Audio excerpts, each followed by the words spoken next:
Y el nuevo curso realmente lo enfrentamos pues con una expectativa positiva, pero también con una expectativa de incertidumbre, de duda. Y yo he titulado este mensaje ¿Cómo empezamos y cómo terminamos? Empezamos, como decía el apóstol, con fe y terminamos con paciencia en nuestra carrera de la vida. Y así debe ser, haciendo una similitud con lo que es un nuevo curso, así debe de empezar. Empezamos con fe, con ganas, con ilusión, pero debemos de terminar con paciencia. A muchos, en medio del proceso del curso, los ánimos sacaban la segunda semana de empezar el curso, que nos compartían la semana pasada, habla de un inicio de carrera que es con fe y de una finalización de carrera que es con paciencia. Y ponían el ejemplo de Caleb, pero sí me doy cuenta que todos han tenido el mismo comienzo y es una promesa por parte de Dios. Es una palabra de parte de Dios y por tanto se ejercita la fe. No sabemos, no entendemos, pero algo se mueve y es fe. Pero luego tiene que haber un ingrediente que debemos de añadir a nuestro día a día. Y según este pasaje, es la paciencia. Y yo quiero que vayamos un momentito al libro de Santiago. Dice así en el capítulo 1, versículo 2. Hermanos míos, tened por sumo gozo cuando os halléis en diversas pruebas, sabiendo que la prueba de vuestra fe, es decir, la fe va a sufrir pruebas, ¿qué produce? Mas tenga la paciencia su obra completa para que seáis perfectos y cabales sin que os falte cosa alguna.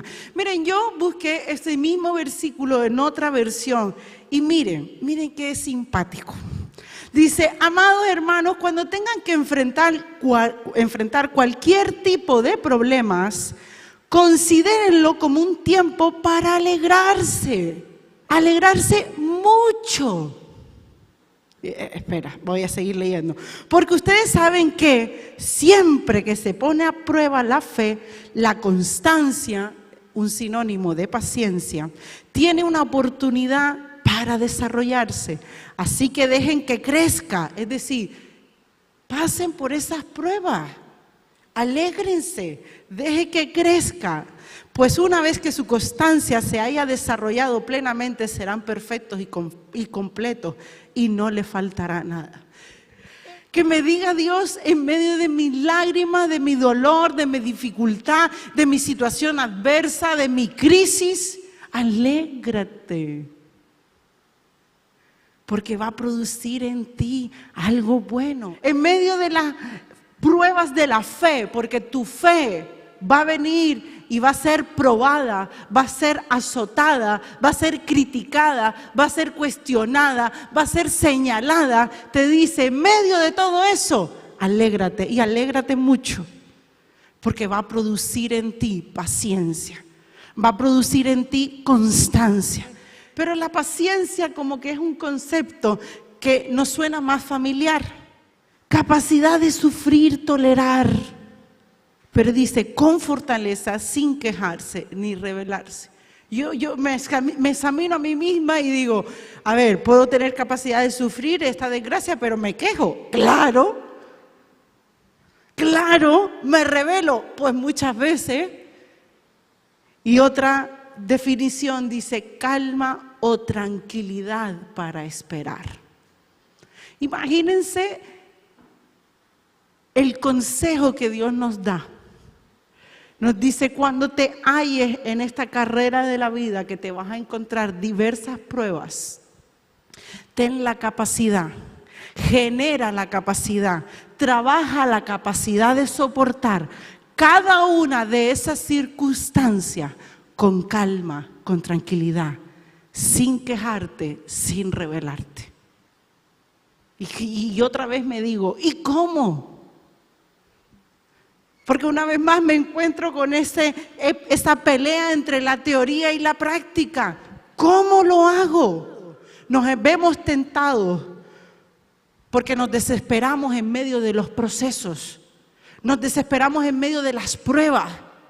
Nos desesperamos en medio de las dificultades.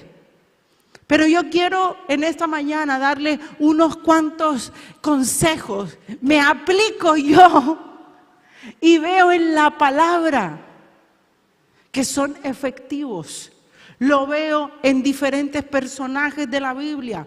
Lo veo en diferentes personas de nombre, de renombre y en anónimos que siguen al Señor. Y es que en medio del proceso, trabajando esa paciencia, lo primero que debo de creer es lo que dice Romanos 8:28, es que todas las cosas que trabajan, todas las cosas que acontecen, van a colaborar para mi bien. Lo primero que tú debes de hacer es decir, ok, esta situación la estoy viviendo, estas lágrimas las estoy experimentando, este dolor lo estoy sintiendo, pero todo obra para bien. Lo segundo es que tengo que creer que Dios tiene el control. Como dice en Salmo 103:19, Dios gobierna. Si yo le he dado mi vida a Dios, Dios tiene el control. El problema es que a veces le damos la vida a Dios a medias. Te doy esta parcelita, pero esta la controlo yo. Te entrego esta área, pero esta área familiar la controlo yo. Te doy esta petición, esta situación familiar, pero yo soy la que dice lo que tengo que hacer, cómo hacerlo, cuándo hacerlo. No funciona así. Entonces aquí lo único que me toca es asegurarme si yo realmente le he dado mi voluntad a Dios. Si yo realmente le he entregado la dirección de mi vida a Dios. Lo tercero que veo en medio entre la fe, la paciencia y las pruebas es que tengo que creer que sus pensamientos, como dice en Isaías 55:8-9, sus pensamientos, sus caminos son más altos que los míos. Una vez más me toca poner en marcha la fe de creer que esto que estoy pasando, Dios lo trabaja para mi bien, que esto que estoy viviendo, Dios tiene el control. Dios tiene el control y Dios ve el cuadro completo de nuestra vida. Y nosotros vemos solo una porcioncita de nuestro cuadro. Y claro, esa porción no tiene sentido, pero tiene sentido para aquel que nos ha creado con propósito. No. La paciencia denota acción, porque es una capacidad para soportar, para mantener la calma, para seguir hacia adelante a pesar de, en contra de, a favor de, no importa. No es pasividad. Y a veces confundimos. En medio de la prueba, trabajando tu fe, trabajando con la paciencia, no te enfoques en la circunstancia, enfócate en Dios, enfócate en Jesús que pasó diversas pruebas, diversas dificultades y tienes un ejemplo para imitar. Enfócate en Él. Y dice ese relato que Jesús resucitó, iba con ellos, pero ellos estaban tan enfocados en lo que estaban viviendo, que estaban ignorando que el Maestro había resucitado y estaba con ellos. Y nos pasa constantemente en nuestra vida, tan enfocados en lo que estamos viviendo, tan enfocados en lo que todavía no hemos alcanzado, tan enfocados en el dolor que podemos estar pasando, que nos olvidamos, ignoramos que el Maestro está con nosotros y dice todos los días de nuestra vida. Todos los días de nuestra vida. Y creemos y vivimos y andamos como que no está, como que se ha olvidado de nosotros. Díganme si 400 años de silencio no bastó para decir Dios se olvidó de mí. Claro que lo podemos llegar a decir, pero no te enfoques en esta vida, no te enfoques en las cosas terrenales, no te enfoques en las cosas materiales, enfócate en aquello que es eterno, en aquello que no cambia, en aquello que se cumple, en aquello que es verdad. Enfócate en Él, enfócate en Él. Y por último, dice en 1 de Tesalonicenses 5:18 que hay que dar gracias a Dios en todo. Tenemos que ser agradecidos en medio de la prueba.